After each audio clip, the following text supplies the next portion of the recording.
Now, this nigga done did a interview. He's done a interview with the #1 colonizer of YouTube. Drake is #2. And both of them is some freaky ass niggas.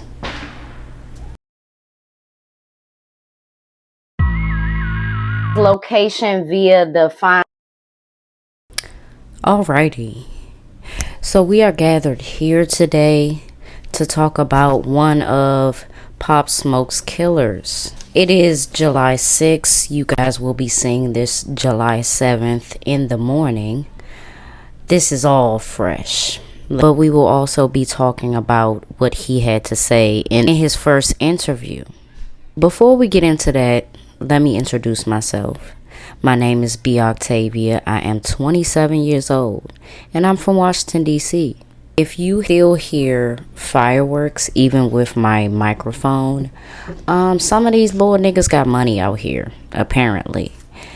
So that is what it is.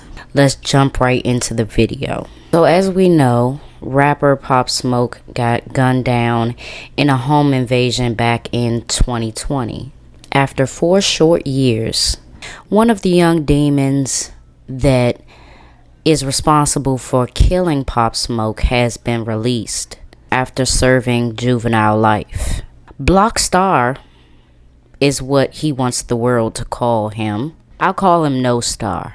Was the youngest of 4 men charged, and he was 15 years old at the time of the home invasion turned killing. He was released in late June, and here we are in early July. There have been quite a few updates, after his release, including and not limited to his parole officer or whoever she was expressing concern for his safety right after he was released. She was on the phone with him and she told him, I can put you up somewhere, you can stay out the way, I'm concerned about this, that, and the fourth. He hung up on her. All of this was recorded. I also seen a video of him cutting off his ankle monitor. And now, this nigga done did a interview, but not just any interview. He's done a interview with the #1 colonizer of YouTube. Drake is #2. And both of them is some freaky ass niggas. So I say Adam22 is a colonizer because his tactics and him adding certain people has turned his platform into a gang channel. Blues and reds, or just blues and then just reds. He mixes people in and out to get fights started. No Jumper wasn't like that a few years ago. And I'm going to tell you exactly what he do. He give us Negroes time slots, and he offers up our own show on his platform, all to embarrass ourselves. Who they got now? They got Sharp, he from the streets, Cali or somewhere. Ever since Sharp got his own show, folks say he argues with women too much. They got I forget his name because he not like well known, but I think he had said something in an interview about Chris Brown was supposed to help him with some, I don't know, he just seemed like one of them broke ass niggas, you feel what I'm saying? But he bleak baby. He either red or blue, either way, all of them is gang banging. All of them is old enough to be past that shit and be talking about something more productive. And I'll get deeper into that on another day. Y'all can see it. It's really not hard to see. And it's a #1 reason why I stopped watching. I mean, yes, there are still interviews that they do on there, but it just, I don't know, it just seemed too gangy. Too gangy. Now, let's speak on Pop Smoke's killer. Just a few days ago, place.After's interview dropped. Nobody was checking for that. Nobody was expecting it. Nobody wanted to hear nothing that he had to say. And it's safe to say that after this interview, I mean, he wasn't safe before. He wasn't safe before. I wouldn't want to be him. But this interview has ruffled feathers because he is very, very nonchalant. He lacks any type of emotion, empathy. In hearing what he had to say, he really still didn't learn nothing from any of it. From the whole experience, he didn't learn nothing. He flat out said that he's not sorry that Pop Smoke died, but he wishes it never happened. Let's break down what he said. It should have never happened, but I ain't sorry. If I could go back, I'd go back, but I ain't sorry. Those statements alone shows you exactly who he is. I hate it. I hate fireworks so bad. I'm hoping that y'all can't hear this because what the fuck. I ain't never cared about no fireworks like that in my life. But go off. Don't go off. Those statements alone show you that he's a wolf in sheep's clothing. To me, a wolf in sheep's clothing doesn't want to seem evil. So they keep wavering back and forth within the same sentence. It's either you regret it or you don't. If you could go back, you would go back and do what different? But see, these are the questions that Adam22 couldn't and wouldn't ask. He, along with a lot of people like him on YouTube, don't even think about the negative that will come from the content that they produce. They solely think about the clicks, the engagements, the views. They think about that. They think about the monetary gain that can come out of the situation. But if you didn't see it before, you should see it now that he don't really care about us. This young man, with what he said, can get his shit splattered all on whatever pavement they catch him on. Adam22 ain't thinking about that. Shit, the block star no star ain't even thinking about that. It should have never happened. Which part? Do you mean y'all breaking in at all should have never happened? Like, with these young guys especially, you have to make them break it down.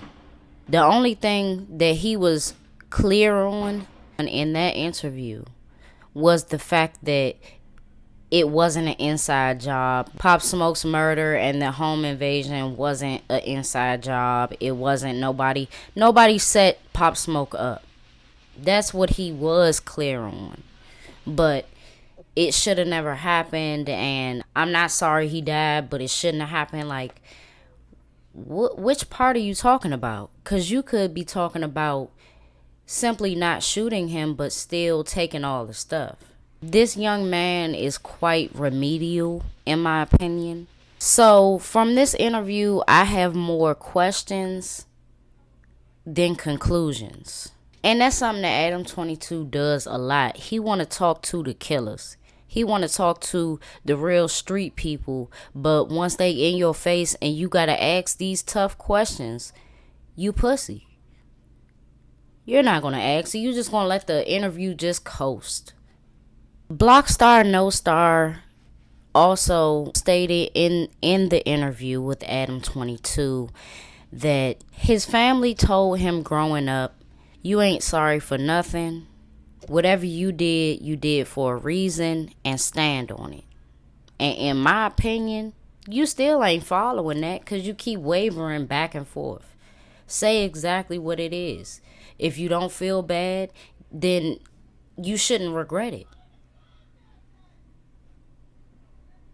If you don't feel bad, you shouldn't have nothing to regret. Okay? You know what I hate?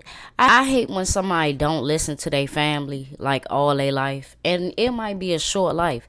This nigga wasn't listening to his family for 15 years. And then want to get out of fucking prison from serving juvenile life and talk about what your family taught you. They couldn't even catch you.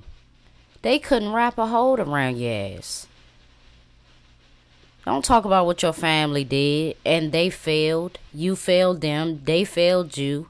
You wasn't listening. But now you got a quote from your family. They knew you was a demon seed. That's why they said you wasn't sorry. You ain't sorry for nothing. That's why they said that. Don't sit up here and try to act like something that they said stuck to you. He doesn't want to seem like a monster, but he would never. It's either you a monster or you a follower. You a crash dummy. People like him would never admit that. I don't want him to do no more interviews until he step into the man that he's supposed to be. He is around 20 or 21 at this point.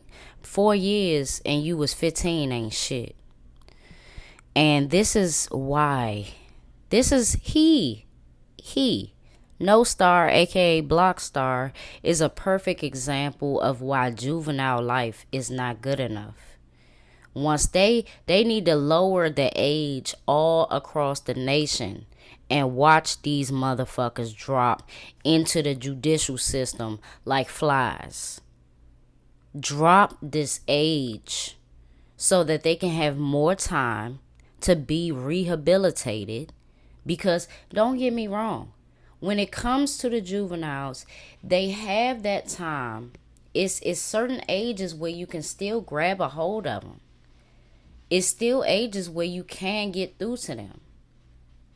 And for the love of God, if their parents ain't gonna do it, which a lot of them aren't, that's just what's real. They're not doing it. They wash their hands with their kids after they get too difficult.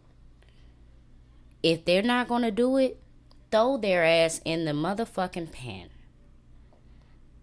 Throw their ass in there. Because they are terrorizing us folks that work hard, that have children, and they are still, while they can be molded to being responsible adults, responsible, considerate adults, juveniles versus adults have a better chance at turning it around, especially if you're going to let them out at 21 anyway. In his interview, he also stated something about, well, he made music about doing stuff like that. So how are you trying to victim blame and y'all took somebody's son? My thing is, ain't it a trip when a aspiring rapper say some hating shit like this? A aspiring rapper, you can only wish, you can only hope and wish and pray that you have 25% of the same success that Pop Smoke had. You could only wish. But the way I feel about it is this: people low-key be knowing that they are low lives. They know that they're not going to see a certain height, and that's why they glorify robbing people. They rationalize taking somebody's life. They try to make it sound like it was either me or him, but you're the one that broke in. You're the one that came in here guns a-blazing. It wasn't no you or him. If so, you made it like that by entering a place where you were not welcome. I guarantee you, a person that comes out of jail after serving a few years, having this type of mentality, he will be going back. He will. It happens all the time. It was this boy that I knew growing up, and after we got out of elementary, I ain't see him no more. So I started hearing as we got older that he was locked up. Well, it turned out he had juvenile life, got out when we was in our early 20s, and Shit, it really didn't take 6 months to a year. He was right back for robbing somebody at the MGM. If you get a chance at freedom again after doing something so serious, so evil as killing somebody, you get that second chance, don't come out and be an asshole. You can't say, oh, I ain't sorry that he died, but condolences to his family. His family does not want your condolences. And a person who is truly rehabilitated will know that. A person that is truly reformed and has learned their lesson and has learned, yes, I was being a follower and I need to do better. I need to be around people that not only want to see me win, but they are taking the steps to win themselves. So that'll be all for me on this topic. We must get back to the street legends, so that's what I'm finna do. And y'all stay tuned for that. It's your girl B Octavia, and I'm finna get on out of here. Make sure that you like this video, subscribe, and share it on your other favorite platforms. I'm gonna see y'all later.